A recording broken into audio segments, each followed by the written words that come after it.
La cancha se va definiendo, el debate constituyente, ¿no?, entra con más fuerza, era de esperarse, pero uno se pregunta también si va a tener, ¿no?, algún peso en medio de estas circunstancias tan especiales.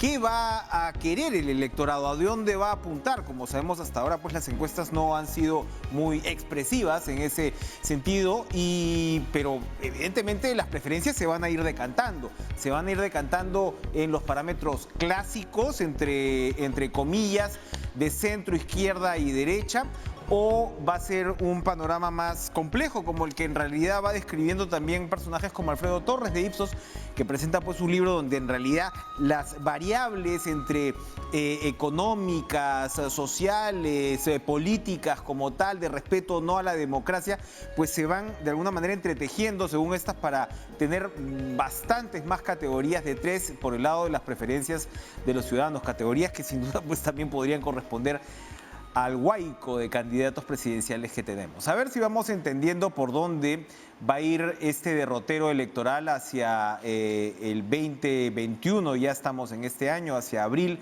para elegir a un nuevo presidente o presidenta en circunstancias tan absolutamente particulares como las que vivimos.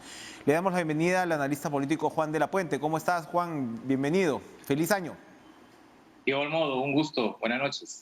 Bueno, ¿cómo observas este pistoletazo de salida, si se quiere? En realidad, pues ya las cartas estaban puestas sobre la mesa desde hace un buen tiempo, pero es claro que seguramente este primer trimestre del año se va a sentir más la campaña política en medio de la frustración ciudadana, en medio, por supuesto, de una economía muy golpeada, de la incertidumbre con la pandemia en sí y de las urgencias que han quedado aparte expuestas, desnudas para lo que es el Estado peruano y su funcionamiento. ¿Cómo observas? ¿Hacia dónde va a ir caminando esta campaña? ¿Cuáles son los candidatos que van a prender? Bueno, hay tantas preguntas, en realidad lo que tenemos ahora en realidad son preguntas, pero hasta el día de hoy habíamos tenido contracampañas y escándalos electorales. Uh-huh. Y el encuentro que hoy se ha llevado a cabo, que es el encuentro científico Así es. internacional, por instituciones lideradas por Modesto Montoya, que es un científico peruano. Yo creo que es efectivamente el pistoletazo de salida porque ha permitido que 7 candidatos presidenciales de los 20 se den cita, interactúen en una sola plataforma, digamos, se produzca de algún modo un debate con preguntas de fondo y también algunas respuestas de fondo. Y entonces tengo la sensación que este disloque entre la realidad y la campaña electoral está concluyendo. Se están encontrando las necesidades de corto plazo y de mediano plazo de los peruanos con las ofertas de los partidos. Quizás demoraremos algunas semanas para que se produzca definitivamente este encuentro o se consolide este encuentro, pero creo que yo diría hoy formalmente, o por señalar simbólicamente un hito, ha empezado la campaña electoral. Así es, y bueno, con propuestas distintas, divergentes, ¿no? En algunos casos, Verónica Mendoza propone, ¿no?, un ministerio, Julio Guzmán dice que antes de comenzar a correr hay que primero aprender a caminar, que no sería necesario un ministerio para el caso de ciencia y tecnología, que como sabemos es uno de nuestros grandes déficits. Armando de Soto ha dicho que primero hay que acabar con la informalidad. Es decir, efectivamente se van planteando las posiciones de los candidatos y se van definiendo sus personalidades ya para trasladarse a la campaña. Y otro punto que sin duda ha llamado la atención en los últimos días es la reiteración de propuestas constituyentes. En el caso de Martín Vizcarra, en el que por supuesto no es candidato, pero es casi el candidato, ¿no?, en el partido en el que está, por el caso pues del candidato de Acción Popular, Johnny Lescano. ¿El debate constituyente va a tener, crees, un peso específico dentro de la campaña? Yo creo que en el contexto de una crisis tan profunda, yo llamo esto una gran depresión, en la campaña electoral se concentran expectativas de corto plazo y de mediano o largo plazo, diríamos, ¿no? Los partidos han entrado a la campaña electoral primero con los asuntos de mediano y largo plazo, uno señalando el asunto de la nueva constitución o la constituyente y otros diciendo que no necesitamos todavía eso, o algunos han dicho una reforma profunda. Eso es atender, digamos, las expectativas de mediano y largo plazo. Tengo la sensación que en este asunto de la constituyente, reconozco que estamos ya en un momento constituyente, pero hemos empezado esto es como un túnel. A Chile le demoró entre 8 y 10 años, ¿no? Es decir, hemos entrado a un túnel, no sabemos cuándo saldremos, pero que hay una discusión constitucional, constituyente, un momento constituyente, una discusión sobre una plataforma política de cara al futuro que se base en una constitución, ya lo tenemos. Pero no estoy seguro, o más precisamente podría decir, no creo que esto sea el elemento determinante de la campaña electoral, porque en las últimas semanas de esta campaña ha sido impactado por dos relatos. Uno es el relato de la salud, las vacunas, la segunda ola, la incapacidad del Estado para comprar, para atender estas urgencias que son de muy corto plazo, y el relato democrático a raíz de la vacancia de Martín Vizcarra, la caída de Merino y la instalación de un nuevo gobierno de transición con el señor Sagasti. De modo que yo diría que como que los asuntos del corto plazo están de algún modo poniéndose sobre los asuntos del mediano y largo plazo. Hoy día la discusión central en el encuentro de estos 7 candidatos ha sido, por ejemplo, qué hacer con las vacunas, cómo financiar los experimentos que están haciendo en el Perú. Verónica Mendoza ha propuesto una vacuna universal y gratuita. Días antes, Nidia Vilches había dicho ya vacuna para todos. Es decir, digamos que los asuntos de corto plazo que le interesan a la gente, y además está el asunto del empleo, del salario, del hambre, de algún modo en la primera etapa de la campaña yo creo que opacarán de algún modo los asuntos de mediano plazo. Pero eso sí, yo creo que de cara a una segunda vuelta se discutirá más los temas de fondo, ¿no?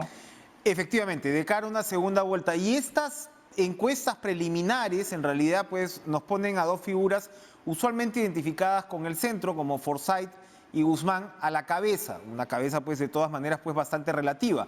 Pero las últimas encuestas hablaban, pues, de un 18%, ¿no? Para Forsyth. Ipsos, si no estoy mal, 8% en el caso de Guzmán, y todos los demás más o menos por ahí. Uno intuiría que una segunda vuelta está más cercana hacia las figuras de centro, de la izquierda, incluyendo a Verónica Mendoza, o los representantes de la derecha pueden todavía posicionarse de una manera más clara, comenzando por Keiko Fujimori, claro está. Los eventos de noviembre han marcado la afectación del centro. Es decir, varios partidos que se llamaban al centro como APP o Acción Popular han sido profundamente afectados. En los últimos días, en el norte del país, debe haberse producido una afectación electoral de APP por este asunto del viaje del señor Valdés a Miami. Yo creo que la gran pregunta, la primera gran pregunta del proceso electoral es que si esta elección tendremos un centro voluminoso o no. Y hay ahí una respuesta inicial que nos dio la encuesta pasada de IEP que revela que en un año ha subido 10 puntos la autoafirmación de derecha y la autoafirmación de izquierda, en desmedro del centro. Es decir, que 30% de personas, de 20 a 30 subió el porcentaje de personas que se decían de izquierda y de 20 a 30% las personas que se decían de derecha. Esto yo creo que en el contexto de crisis marca de algún modo una crisis de centro. Yo diría que estamos entrando a la campaña electoral con un centro interesante, pero en una profunda crisis por los eventos del mes de noviembre. Ahora, en ese espacio entonces, ¿cuál es el papel que puede jugar precisamente la izquierda? Es que yo creo que el elemento, el escenario tradicional que hemos tenido en los últimos 20 años ha sido de derecha a izquierda. Mi impresión es que ahora no tendríamos quizás un escenario lineal, sino una especie de un escenario circular, porque hay una franja, un cuarto segmento de un sector populista, donde yo pondría a UPP, al señor Urresti, donde pondría al FREPAP, donde incluso partidos que formalmente son de derecha pero tienen un lógico populista, como el partido del señor López Aliaga, que tienen un relato que es distinto al de la derecha, que es distinto al de izquierda, distinto al de centro, porque lo que apuestan no tanto es a la transformación, sino a enfrentar la lógica populista clásica, moderna, al pueblo con la élite, ¿no? Yo diría entonces que tendríamos un escenario no de 3, sino de 4 grandes bloques, y en ese contexto quizás la tendencia es a que se agriete el centro y se fortalezca tanto una apuesta populista o una apuesta de izquierda o una apuesta de derecha. Y que obviamente complica más al centro, precisamente porque si se posicionan extremos, pues es más difícil, digamos, traspasar con un discurso más centrado, de mayor moderación. Hablabas de López Aliaga. ¿Van a pesar temas como el aborto, el LGTB? Va a pesar porque, claro, en redes pesa tremendamente y uno a veces no sabe muy bien dónde terminan las redes y dónde comienza la campaña de verdad. A veces hay chascos también con respecto al peso que se le asignan, ¿no?, en determinados temas de debate en redes y al parecer pues no se traducen de manera electoral. No lo sé.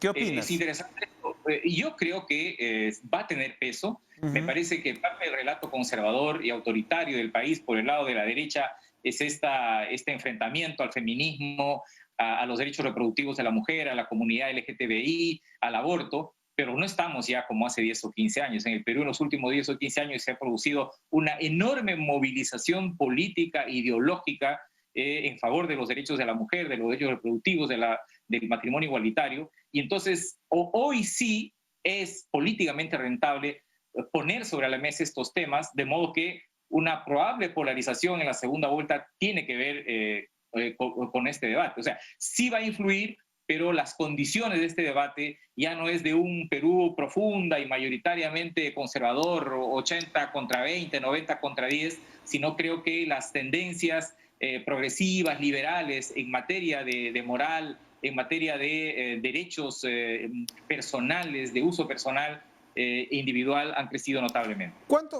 Hablabas del caso de Valdés, ¿cuánto va a golpear a la candidatura de Acuña el caso de Valdés? Tomando en cuenta además que si bien Acuña tiene una capacidad organizativa, ¿no?, de maquinaria electoral, probablemente de las más afiatadas, ¿no?, en el Perú. Al mismo tiempo no sabemos cómo se va, porque en realidad no ha llegado pues a este punto ya de candidatura como tal, a desempeñarse en las grandes ligas. No parece ser, digamos, un hombre con muchas dotes de comunicación. Sí, porque además en el caso de APP, por encima estaba la sigla y atrás había un hombre exitoso. Hoy la sigla está en discusión, es objeto de crítica y el propio Acuña en términos personales ha tenido, ha cometido errores en los últimos meses. Yo creo que en la elección ya parlamentaria del mes de enero habían dos espacios geográficos en disputa. Lima claramente se encontraba en disputa, en Lima no hay una mayoría clara, a diferencia del sur, que se orientó por la izquierda, el centro entre la derecha y la izquierda, el oriente muy cercano a Acción Popular, pero Lima y el norte, especialmente la costa norte, ya se encontraba en disputa. Y habría que recordar que el sólido norte aprista cedió frente a dos fuerzas en las últimas elecciones. Alianza para el Progreso, que tenía fuerza en el norte, en la Sierra Norte, y en menor medida en las grandes ciudades de la costa, y sobre todo el fujimorismo, que además ganó en el 2016 en las grandes plazas urbanas con altas votaciones. Ya eso yo creo que está en disputa hoy día, y entonces la erosión que ya se ha producido en la votación de Fuerza Popular en el mes en el mes de enero, Uh-huh. y lo que se está produciendo con Alianza para el Progreso en estos meses, indicaría que el norte del país, que en conjunto yo creo que es la segunda gran votación después de Lima, me parece que está a la espera de que un candidato o una propuesta llene ese vacío. Bien, y bueno, efectivamente Fuerza Popular muy golpeado de un lado, pero otro experimento, ¿no?, que se está viendo en esta elección es una suerte de la candidatura dual, ¿no? Algo así a lo Kirchner con el señor Salaverry como candidato, pero casi que ponen por delante el nombre de Salaverry y el nombre de Martín Vizcarra ya en los actos de campaña, ¿no? Evidentemente se está queriendo aprovechar pues una popularidad incluso en el eslogan, ¿no? Gobernemos juntos, hasta allí llega. ¿Qué tanto puede servir Vizcarra como esta suerte de locomotora en el segundo vagón? Sí, pero puntualmente yo creo que el fujimorismo sigue teniendo una fuerza muy importante en el ¿Ya? país, porque además, digamos, el sedimento fujimorista se encuentra ahí presente. Y no sé cuánto de lo que pueda perder el fujimorismo pueda recoger candidaturas como la de Hernando de Soto. Y en el caso de Martín Vizcarra, él es un centro nuevo, ¿no? Él es el liderazgo que queda del año 2020. Uh-huh. Nosotros tenemos una campaña electoral muy complicada porque tenemos grandes demandas de cambio, pocos partidos, pocas propuestas, pocos partidos que planteen temas de fondo y poco liderazgo. Y el gran liderazgo que queda, que es un liderazgo caído, es el de Vizcarra. Y por esa razón Vizcarra, que acude en el salvataje, al salvataje de Somos Perú y al salvataje del mismo, representa un centro que viene desde atrás. Y obviamente para disputarle a quién, a Forsyth y al partido de Guzmán. No por gusto, por eso Guzmán aparece ahora, el partido de Guzmán enfrentando a Vizcarra. El problema es que los dos temas de fondo vinculados a la crisis, que son el asunto de las vacunas y la pandemia y el asunto de la construcción democrática de un país moderno, van a tener en la campaña electoral a la defensiva la señora Vizcarra. Hoy día puede estar paseándose, diciendo cosas, pero en realidad la opinión pública es mucho más demandante que en otras elecciones. Entonces, yo no estoy seguro de que haya construido una alternativa que sea en términos electorales un teflón, a cuando veamos las próximas mediciones. No, un liderazgo efectivamente, hasta un momento claro, pero efectivamente, pues las lealtades políticas probablemente no vayan a ser las mismas de otras décadas. Gracias, Juan de la Puente, como siempre, por conversar con nosotros esta noche. Vamos a ir a una pausa, pero regresamos con la presidenta del Congreso, Mirta Vázquez. No se muevan.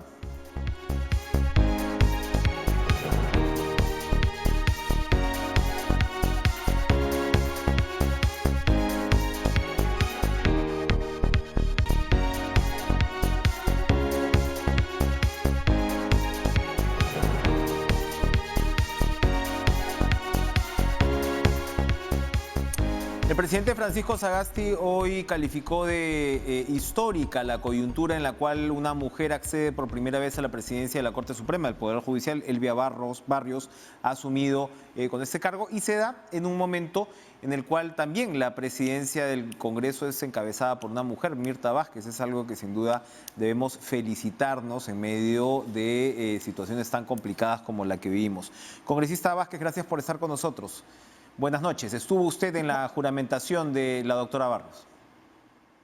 Sí, hoy día fue un día muy importante, creo, para las mujeres de este país, porque una mujer está asumiendo la presidencia de uno de los poderes más importantes del Estado, un poder que curiosamente no ha tenido la representación de la mujer en 143 años de fundación y funcionamiento. Entonces, el día de hoy creo que ha sido histórico porque, como repito, el sistema de justicia es uno de los sectores más importantes del país y creo que también merecía liderarse desde digamos, desde también tener a una mujer como representante, y ahora creo que es un hito histórico de que por primera vez se le dé oportunidad a alguien además capaz, competente, que ya está muy involucrada en el sistema de justicia, ¿no?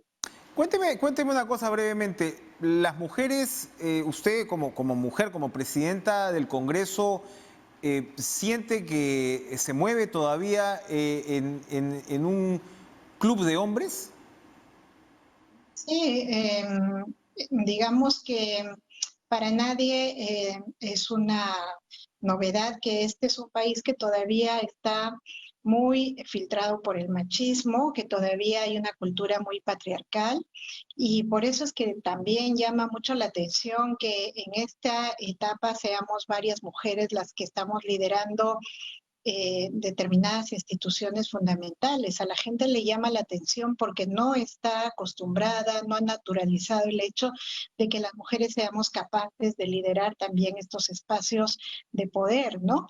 Entonces, nosotros sentimos de que es un paso bien importante, aunque creemos también que o aspiramos a una sociedad que realmente empiece a ver con mucha normalidad y que cada vez sea más, digamos, más frecuente que haya mujeres en diferentes espacios de la vida política, en espacios de poder. Eso debería ser una situación recurrente. El día que no nos sorprendamos, diremos que está normalizado y que ya no tendremos machismo. Evidentemente, situaciones como estas, la idea es que se proyecten hacia el resto de la sociedad y tengan un efecto multiplicativo, que las niñas pequeñas puedan ver, ¿no?, que las cabezas de instituciones importantes son mujeres y que no hay ninguna razón para que ellas no puedan serlo en un futuro, ¿verdad? El congresista, Exactamente. sí, Ujú. el congresista Luis Valdés ha pedido disculpas por el viaje que hizo a Miami en Año Nuevo, ¿no? Un viaje celebratorio, según las fotos que hemos visto. Él ha señalado que tenía compromisos familiares, usted había calificado de frivolidad el hecho, y claro, estamos hablando en un contexto en el cual el país está todavía bastante sacudido, y el norte particularmente, que es pues la región que representa en este caso la libertad, el señor Valdés, y evidentemente eso ha caído muy mal, ¿no? Eso ha dado un mensaje y ha proyectado un mensaje efectivamente muy negativo. ¿Se da usted por satisfecha como ciudadana con las explicaciones de Valdés?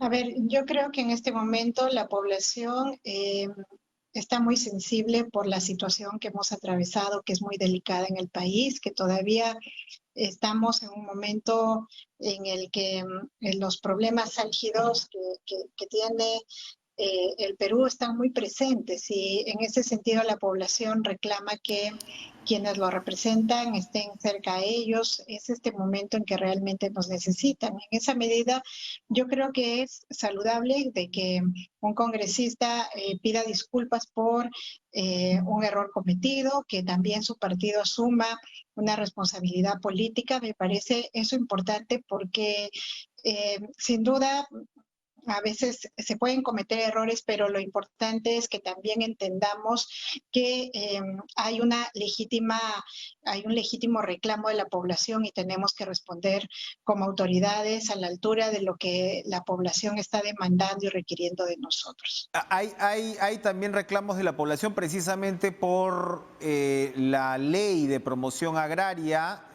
Se han reanudado las protestas también con fuerza. En un momento se señaló que la forma de salir de esto, llegar a un consenso, era que los trabajadores participen de manera más activa en la reglamentación de la ley, pero en realidad aquí estamos hablando de que la exigencia principal viene por el lado de que el famoso bono, en este caso de 30%, sea remunerativo y de alguna manera tenga pues efecto en los beneficios laborales. Evidentemente los agroexportadores se aterran ante esta posibilidad.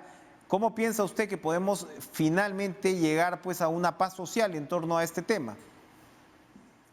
Creo que es bien importante la acción que ha tomado el Ejecutivo y el hecho de abrir espacios de diálogo. Es fundamental ahora mismo que empujemos estos procesos en los que todas las partes pueden discutir las posibilidades de mejorar la situación, tanto para los trabajadores como para los empresarios. Hay una demanda seguro de parte de la población que es entendible.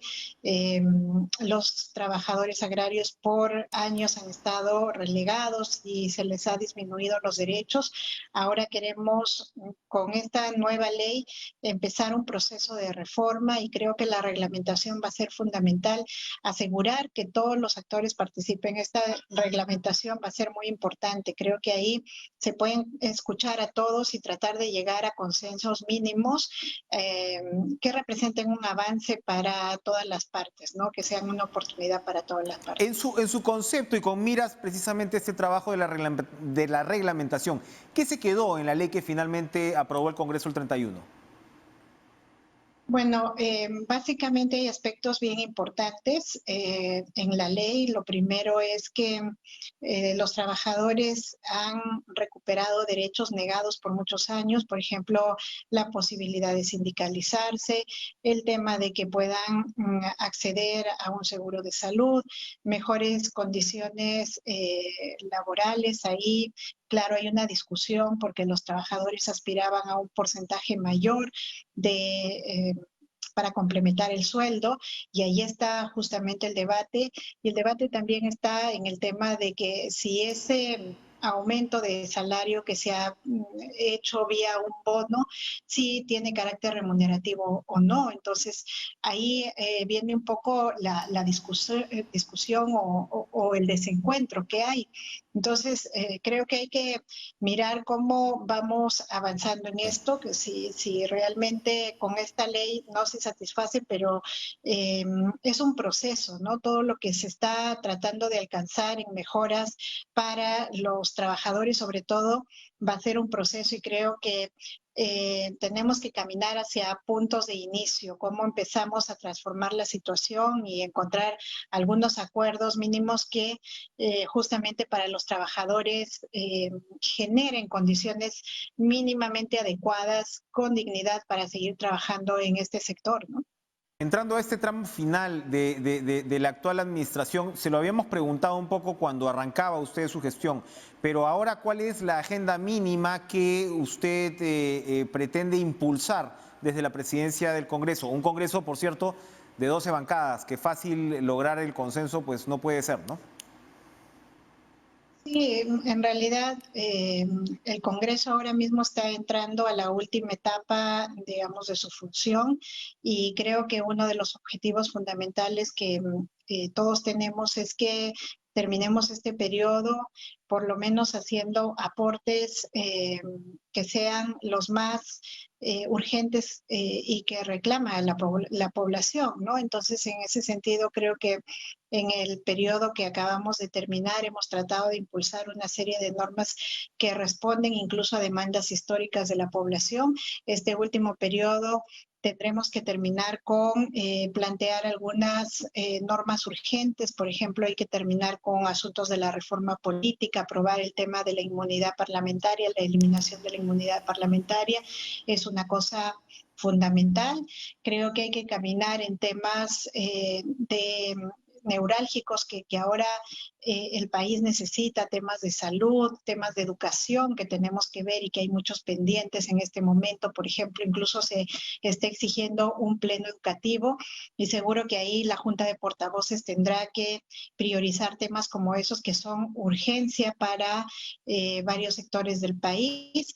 Hay temas que tienen que ver todavía con reformas laborales que creo que hay que complementar. Hemos tenido avances en los temas de reformas laborales, terminar de aprobar algunas normas por insistencia, por ejemplo, el decreto legislativo 014, que para nosotros es la defensa de derechos de sindicalización, de negociación colectiva para los trabajadores, también es un pendiente que tenemos. Son cosas mínimas que nosotros queremos hacer en estos pocos meses que nos queda y por supuesto dejar claro que, y ahí estamos insistiendo mucho con la subcomisión de acusaciones constitucionales, que avancen en los procesos para también dejar una muestra clara de que este Congreso no va a blindar a nadie y que también en el marco de la lucha contra la corrupción vamos a dejar precedentes de que se va a sancionar y se va a proceder conforme corresponde a ley con los parlamentarios que están involucrados en temas de corrupción, etcétera, ¿no? Entre ellos nada menos que alguien tan controversial como Edgar Alarcón. Para terminar, el suelo debajo, o para ir terminando, había un par de temitas más, pero el suelo debajo de la mesa directiva está parejo o todavía observa usted movimientos para desestabilizarla. Bueno, fíjense, siempre hay voces, felizmente cada vez más aisladas de algunos grupos políticos, algunos sectores que están siempre cuestionando, digamos, el accionar de la mesa directiva, que muchas veces lanzan la voz de que puede haber una censura, pero cada vez son grupos más aislados. Yo tengo que reconocer que la mayoría de partidos políticos en este momento está con una actitud bastante democrática, colaboradora. Estamos conversando mucho sobre cuáles son las prioridades en este último periodo y nosotros aspiramos a terminar este periodo justamente llegando a consensos con los diferentes grupos políticos para sacar adelante seguro una serie de propuestas que son lo que el país necesita, lo que más le interesa al país, ¿no? Nos interesa mucho el Congreso como institución y cómo nosotros demostramos que podemos ser un aporte fundamental en estos momentos, sobre todo de crisis. Para terminar, por favor, congresista, rápidamente, ¿cuándo el Congreso va a responderle al Tribunal Constitucional sobre la demanda del Ejecutivo en torno a la ley de la ONP? Sí, fíjense, nosotros estamos haciendo el seguimiento del trabajo de el equipo de la eh, de el equipo legal del Congreso de la República, los procuradores están trabajando, ya sabemos que tienen la propuesta de contestación de demanda, sin embargo, también estamos preguntando a ellos qué más haría falta para reforzar, digamos, una contestación que sea lo más adecuada posible para defender la posición del Congreso como institución. Entonces, estamos en ese proceso, lo estamos haciendo de la manera más responsable y escrupulosa posible. Y bueno, esperemos que en estos días podamos ya tener algo concreto, responder, y justamente lo que más queremos es que este tema se resuelva y que podamos darle una respuesta a la gente que son los interesados en el tema de la ONP, algunos son los afectados.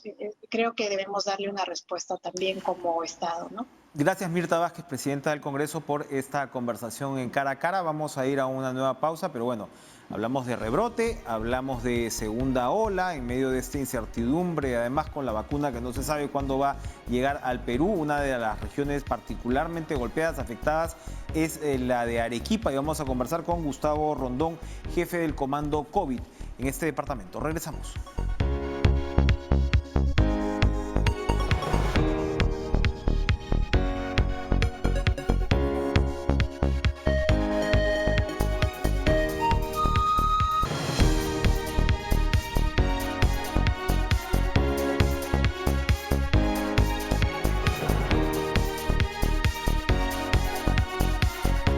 Estamos con el doctor Gustavo Rondón, ex jefe del comando COVID de Arequipa, sin embargo, pues siempre muy pendiente y trabajando en primera fila del combate contra la pandemia en esta región. Doctor Rondón, buenas noches, feliz año nuevo, gracias por estar con nosotros.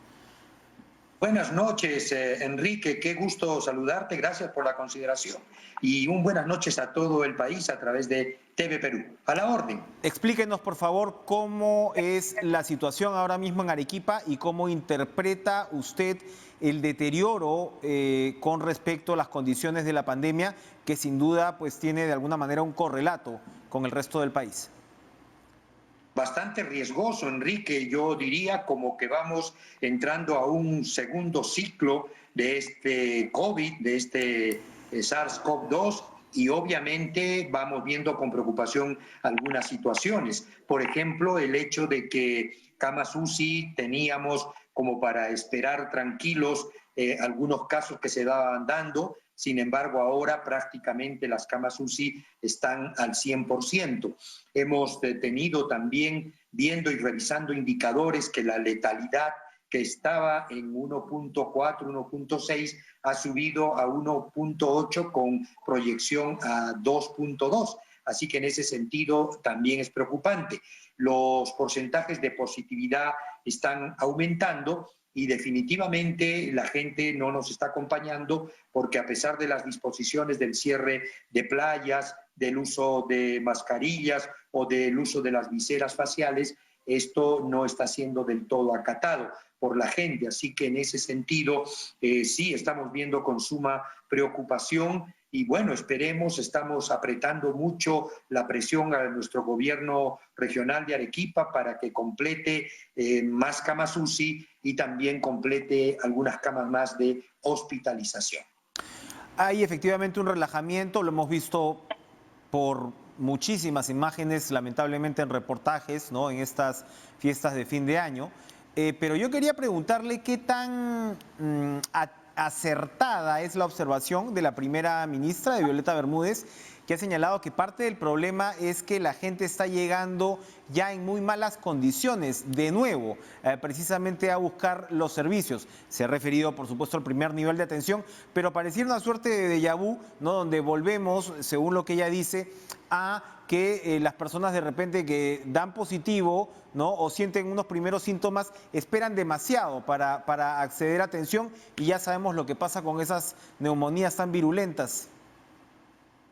Sí, es correcto. O sea, en ese sentido, yo lo que diría es que la ofensiva desde el nivel nacional tiene que justamente no volver a tropezar con la misma piedra, como dice la canción. En ese sentido, creo que nuestro primer nivel de atención tiene que ser reforzado. No basta solo con decir que el comportamiento de la gente. Creo que el primer nivel de atención tiene que ser reforzado. Tenemos que volver a evitar esos casos graves que llegaban a arrinconarnos contra las cuerdas en los hospitales, Enrique, y entonces creo que aquí no debemos quedarnos solamente en el discurso o en decir que la gente, que de hecho es un componente importante dentro de esta lucha, pero que en las medidas que nosotros tenemos que dar de fiscalización, de fortalecimiento del primer nivel de atención, del aseguramiento del oxígeno, de la ampliación de las camas de hospitalización, de las de trauma shock y especialmente las de UCI, no debe por ningún motivo decaerse. Así que ahí creo que tenemos que tener un mantenimiento sostenido de lucha contra la pandemia. ¿Cuál es la demanda de camas UCI adicionales que debería o que tiene Arequipa ahora mismo y por qué no se está llegando precisamente a cerrar esa brecha? Bueno, nosotros habíamos ya completado un ciclo de camas UCI. Mira, arrancamos en la lucha contra la pandemia con 6, hemos llegado a 18, pero creo que no es suficiente. Creo que tenemos que todavía seguir creciendo un poco más, siquiera el 50% más de lo que ya se tiene, por un lado. Por otro lado, la arremetida en la periferia, llamémosles así, en el primer nivel de atención, tiene que reforzarse. Nosotros, por ejemplo, aquí hicimos mucho operativo con las Fuerzas Armadas del Plan Taita, Barrio Libre de Coronavirus, Amachay. O sea, dimos como una especie de respuesta compacta ante la agresión del COVID. Y eso he visto como que un poquito se ha perdido. Tenemos que seguir con la detección temprana, tenemos que trabajar con los laboratorios privados, tenemos que trabajar con los laboratorios de nuestros hospitales, produciendo las pruebas y también los tratamientos de primera línea. Doctor Rondón, para terminar, porque se nos acaba el tiempo lamentablemente, su observación sobre este fracaso que ha vivido el Perú hasta ahora, lamentablemente, con respecto a la negociación de la compra de vacunas. Usted no tiene por qué haber estado dentro de las negociaciones, pero sí conoce el funcionamiento del Estado. ¿Qué nos ha pasado? Interesante, muy inteligente la pregunta, Enrique, y la felicito y la aplaudo por dos cosas. La primera, que nos ha probado a los peruanos que cuando estamos en enfrentamientos y estamos poniendo temas en la agenda política que no son tan relevantes como la lucha contra una pandemia, fracasamos. O sea, estuvimos en la fila, nos pusimos a pelear entre peruanos y perdimos la ocasión que ya teníamos reservada. Y lo segundo, que es importante ya en el rubro vacunas, Enrique, es que el Estado igual, así como están demorando las vacunas, tenemos que reforzar nuestra cadena de frío. ¿Qué va a pasar si mañana llegan las vacunas? Y nuestra cadena de frío, ¿cómo las distribuimos? ¿Cómo las conservamos? ¿Cómo las vamos a aplicar? Esa es una lucha que no hay que descuidar. Así que he llamado desde Arequipa a la doctora Pilar Macetti, a la primera ministra, a nuestro presidente, de que no descuiden la cadena de frío, porque si bien ya hemos perdido la ocasión de las vacunas a tiempo, pues ahora que lleguen las vacunas, en algún momento no tengamos problemas de la cadena de frío, que obviamente en el país tenemos que reforzarla, Enrique. Una gran preocupación, efectivamente, en el interior del país, cómo van a llegar estas vacunas, cuando, por ejemplo, en el caso de Pfizer se requiere una cadena de frío de 70 grados bajo cero. Gracias, Gustavo Rondón, por acompañarnos esta noche, actualizarnos sobre lo que está ocurriendo con Arequipa. Y vamos a ir a una última pausa, vamos a regresar rapidito con Walter Campos, muy interesante, dirigente sindical de la empresa agroindustrial Camposol. ¿Cuáles son las demandas finalmente de los trabajadores en esta coyuntura tan compleja en torno a la ley de promoción agraria?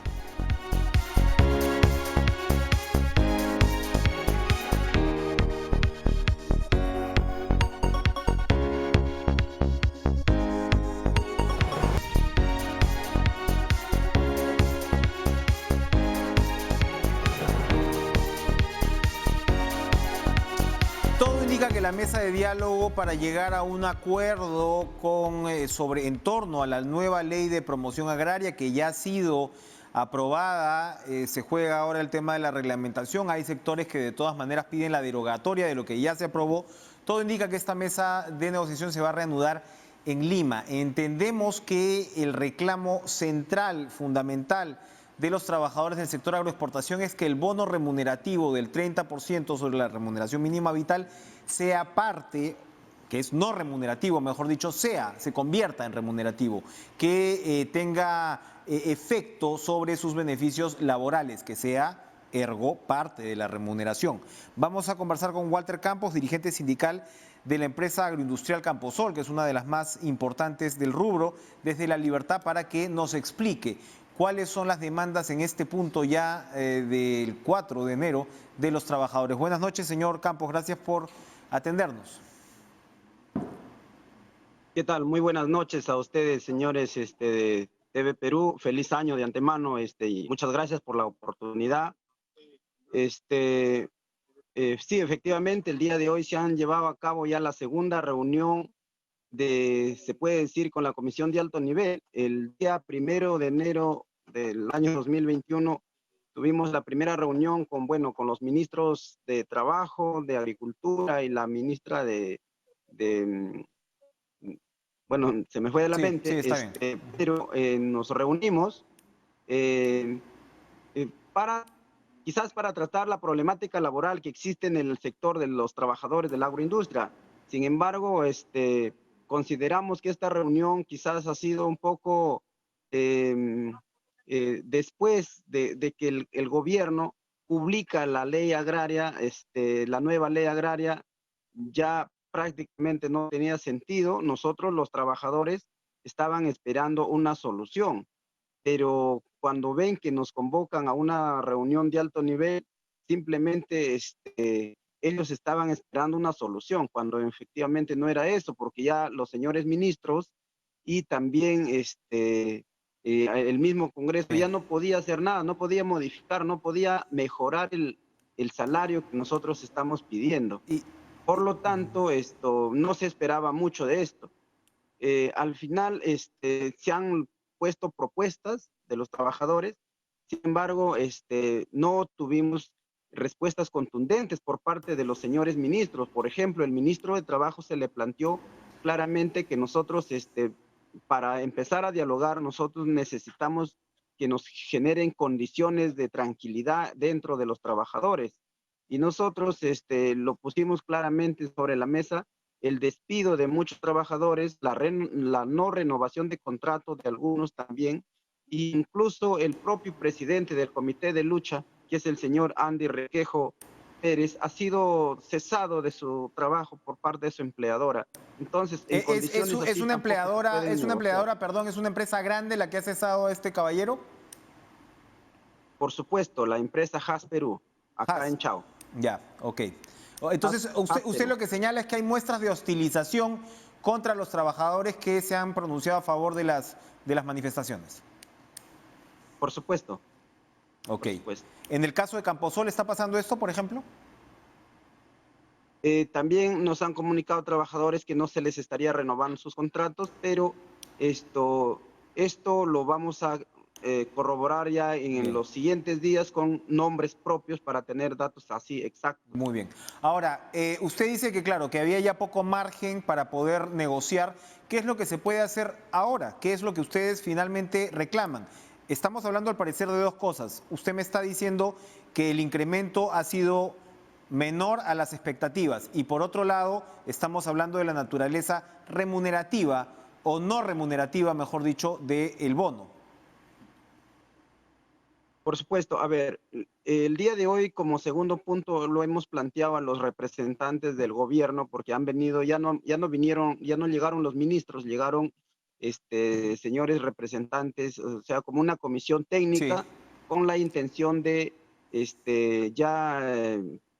proponernos una propuesta de reglamentación a la ley que prácticamente nosotros no estamos aprobando, no estamos de acuerdo. Nosotros desde el inicio hemos mostrado nuestro desacuerdo y hemos dicho que el Ejecutivo y el Congreso deberían ver la forma como revisar nuevamente esta ley, porque nosotros de todas maneras queremos algunas mejoras en algunas todavía las condiciones de trabajo y también en el tema económico, o sea, en el salario, porque hay que ser conscientes todos nosotros que el Congreso ni el gobierno no han aprobado ningún céntimo de incremento al salario. Lo que han hecho es agregar un bono del 30%, ¿no? Pero no tiene carácter remunerativo, por lo tanto no surte efecto a nuestros beneficios sociales. Por lo tanto, estamos en desacuerdo y estamos solicitando que esto de todas maneras se tiene que mejorar, y frente a ello pedimos también que la mesa de diálogo, la mesa de alto nivel que lo llama el gobierno, se realice en Lima como una acción de que todos los trabajadores que representamos a los representantes de los trabajadores de las distintas regiones donde hay agroexportación, estén presentes ahí para en conjunto llevar una sola directiva, una sola sesión, y si hay una propuesta hay que analizarla juntos, y yo creo que de juntos también vamos a llegar a una solución única. ¿Ya se ha definido si se va a dar en Lima y cuándo va a ser esto? Solamente nosotros planteamos la propuesta. Los señores que han venido, los de la comisión técnica, han recibido la propuesta y nos comunicaron que van a hacer llegar a los ministros y ellos tendrán que pronunciarse si lo aceptan o no lo aceptan. Muy bien, muy bien. Walter Campos, dirigente sindical de la empresa agroindustrial Camposol, gracias por su participación esta noche en Cara a Cara. Se ha planteado entonces, ojo, es dirigente sindical en un rubro que está muy poco sindicalizado, y ese probablemente es parte del problema que se está viviendo ahora, el tema de la interlocución. Han ellos planteado que la mesa de trabajo se traslade a Lima. Gracias por estar con nosotros en esta primera edición del año de Cara a Cara. Esperamos seguir todo el resto del año, que va a estar sin duda bastante interesante. Sigan con ustedes con algo muy interesante todavía, con la programación de TV Perú, Peruanos al Bicentenario. Está nada menos que Claudio Pizarro. Que tengan una excelente noche. Adiós.